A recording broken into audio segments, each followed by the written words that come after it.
If you're looking to buy a Z400, you might be wondering how you might fit on the bike, whether you need to lower it or even get the taller seat. So I thought I'd give you an idea of how two different riders look on the bike so you can make your decision. At stock height, the seat height on this one is 785mm, and I've lowered mine by 40mm, so it's 745 now. I'm 5 foot tall with a 28-inch inseam, so I'll show you how I look on the bike now.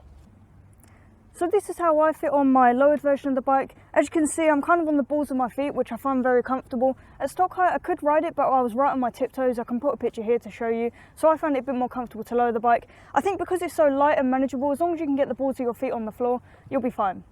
And this is how you look when you're riding, so it's mostly upright and pretty comfortable. Your knees are a little bit bent, your feet pointed a little bit to the floor, but it's mostly quite a neutral position. On the Z400, the levers aren't adjustable from stock, so if you have small hands like I do, you might want to fit some adjustable levers, but I find that because the clutch pull is quite light, I don't really have too much of an issue. But I do often find myself thinking, I wish I was like 5'7" with a 30-inch inseam, and then I could give you an idea of how that might fit on this bike. I've asked Noobiker to come and help me out with this video to give you an idea of how a taller rider might fit, so I'll hand you over to him now. He can talk about how comfortable it is for him. The bike's been lowered, so if it was his, he might not choose to do that, but I'll let you explain. It's not often I'm described as tall. I'm only 5'7" with a 30-inch inseam, and I think that's 170 centimeters with a 76 centimeter inseam if you're metric.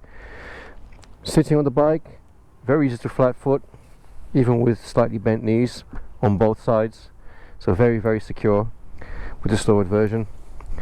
Reach to the bars is quite okay, a little bit canted forward. Riding position, legs are bent at quite an angle here if you're going to ride on the balls of the feet, but not too bad, not like a sports bike.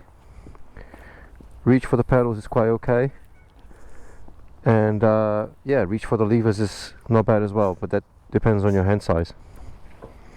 So Kawasaki do sell a taller seat for this. It raises the seat height by 30mm. So do you think if this was your bike you'd buy that, or you'd just get away with not lowering it and just riding So it? what would be the total height then? 815. 815 would be quite good. When I was looking for a bike at my height with my inseam, I was looking at something around 820 to 830 tops, but a lot of that depends on how wide the seat is compared to your inseam. So you could have taller bikes that are quite narrow, like the Himalayan. It's a bit taller, but it's narrow, so it's easy to straight leg. Well, this one is quite narrow around the tank, so it makes it really easy to reach the floors. So yeah, I think it'll probably be a little bit better because it'll give you a bit more height, and with the seat higher, it would also allow you to have the legs in a slightly more comfortable position, because they are quite cramped here if you're going to ride on the balls of your feet. So a little bit higher would make it a little bit more comfortable. So as Noob touched on at the end, this bike is really narrow. It has a really narrow seat and quite a narrow tank as well. So if you're a short rider, that really helps. It's not just about the seat height, because you're not wasting your leg length on a really wide seat. You can just reach the floor straight down, which is really comfortable. So if you're a short rider, you'll have no problems on this bike. I don't, and it looked pretty comfortable for you as well. So hopefully that was useful to you guys, and it gives you an idea of how the bike might look on you. And in the meantime, safe riding, and I'll see you in the next one.